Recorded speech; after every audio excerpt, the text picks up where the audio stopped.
Good morning and welcome, fellow sovereigns. And I had a coffee yesterday with Di and a very uplifting conversation. And during it, I was reminded about a story I heard many years ago.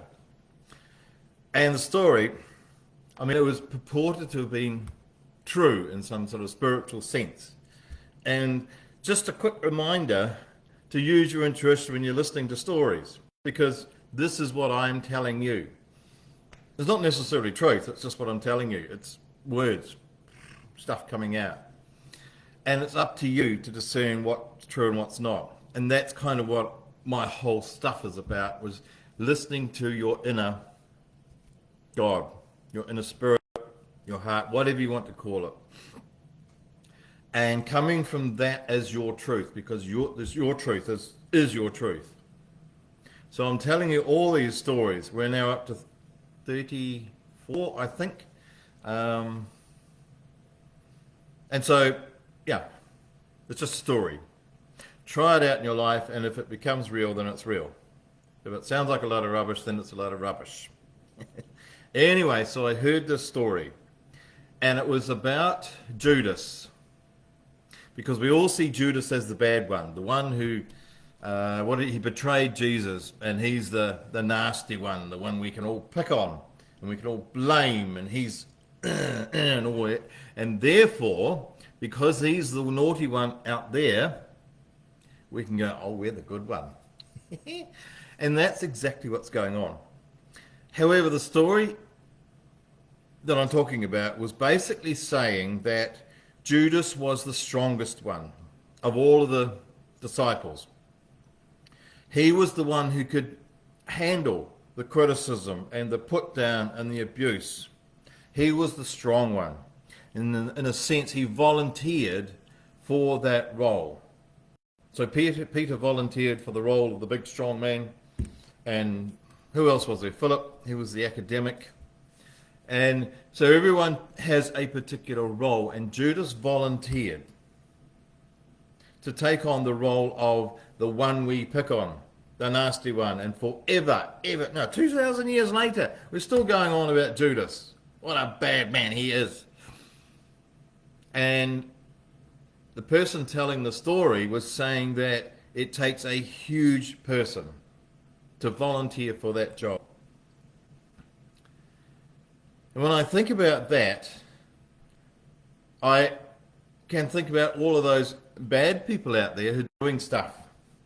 Whether it's politicians, media, what are they called, pharmaceutical companies, all sorts of other stuff going on out there, and we're sending out invective, we're sending our blame, we're sending our hatred, we're sending our stuff at them because they are the bad people.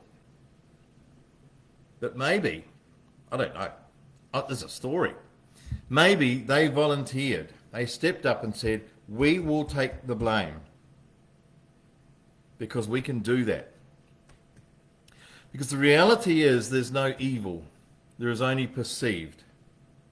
And when we blame somebody else, it's a wonderful diversion from looking at our own call it evil, the parts of us that we do not like.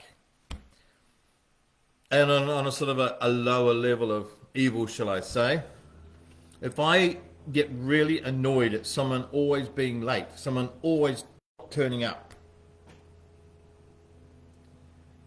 that doesn't make them not be late. It just keeps annoying me. So they don't change. They're not going to. That's who they are.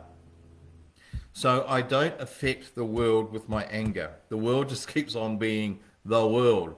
All that happens is I get more angry. Or I can choose to look inside and look at myself. So what does lateness of another person mean to me? Does it mean they don't value me? Does it mean that they have no respect for me? Does it mean they don't care?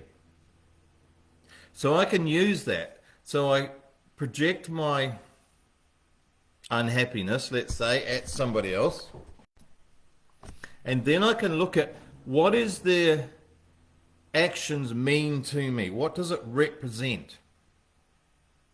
And so I can then bring that back to me and say, well, if lateness means they disrespect me, do I disrespect myself? Do I not stand up for myself? Do I not pursue my passions? Do I not hold my boundaries? Do I let people abuse me? And that is, there's many ways we disrespect ourselves. We don't stand for ourselves. And so that person who's annoying us, who's being late, and therefore annoying us, is our angel. Because they are volunteering to step up, to be reviled, to be hated, to be whatever, so that we can learn something about ourselves. And everyone who comes into my life, who annoys me in some way, I can use them as my insight into myself and allow the things that I don't like about me to go. And then I'm left empty and a shell of just the truth of who I am. So when I look at any politician, what are they? It's not necessarily the action they're doing, but the meaning I put behind the action. Whether it's a politician, a business person who's ripping people off somewhere, not paying their wages or something, what does that mean in terms of an emotional charge, let's say? And then we can turn that emotion, so we won't be doing the same actions that other people are doing. But the meaning behind the action, it's not the fact, it's the story behind the fact. And when we can turn that to ourselves, there's a huge opportunity for growth, a huge opportunity for letting go the drama and the fear and the pain and the angst, and letting go our histories. And in a sense, we can actually change our history. Because I know that, for example, probably up to about the age of 40, I hated my father. He was a very strict man, and he used to, let's say he used to beat me once a week, and he took his anger out on me, and I thought he hated me. I thought he thought absolutely nothing of me. And I went to boarding school for 7 years, and he came along once in those 7 years and watched a rugby game. And I always wanted him to turn up and see me doing stuff. I was very, very sporty back then. And he didn't. He stayed on the farm, and he worked, and he worked, and he worked, and he worked. And I made up the story that he didn't care. And then it took me 40 years to wake up, but I realized that his display of love, his way of showing love, was to work hard and provide for his family. And that's what he did. And I had made a meaning of his actions of not turning up in my life. However, he did. He turned up to his job and made the money and provided for our family. So when I was able to look at that and take his actions and then see what I made of his actions, i.e. he does not care, I'm nothing to him, I turned that around and one, started to see him in a different light because he did love us, and to see that I had not been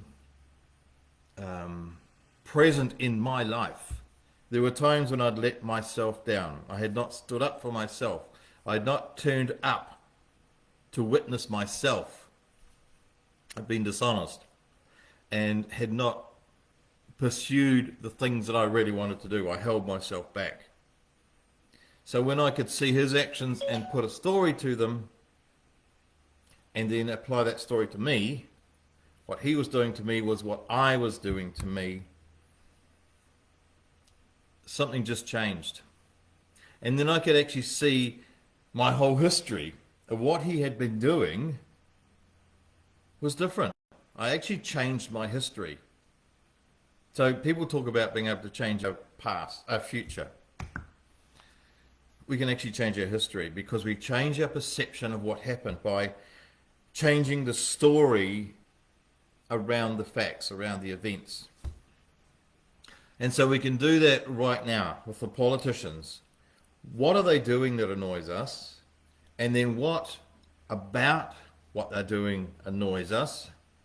The story around it. Do they not care? Are they callous? Are they... Oh, forgot to turn the phone off. My apologies. And then we can turn that back to ourselves and see where we have been letting ourselves down, because everything out there that annoys us is something that annoys us about ourselves.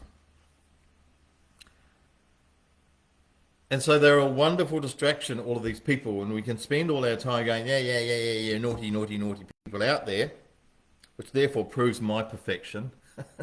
Yeah. But they're not going to change, no matter how much I go on about them. And even if I faced up to them and told them off, they're not going to change. They are who they are. However, they are possibly the greatest angels that I have, that you have, because I can use them, you can use them to see the parts of myself that I detest, that I have self-contempt for, that annoy me on all sorts of levels of not liking. Contempt to a little bit annoying. And so maybe these naughty people out there today, like Judas, have volunteered because they're bigger than us, because they have a strength and are able to withstand the criticism that we leveled at them. I don't know. That's the story. Make of it what you will. So I have, what was I going to say? I was going to say, I wish you a day of reflection, a day of mirrors, because it's all about mirrors, isn't it? Everything we see out there is this. It's this. Every evil we see out there is this. It's that which we don't like about ourselves. And so I'm choosing my gratitude for all of those naughty people out there, and know that every one of them is an angel in my life. So I wish you a day of reflection, a day of seeing evil and turning it into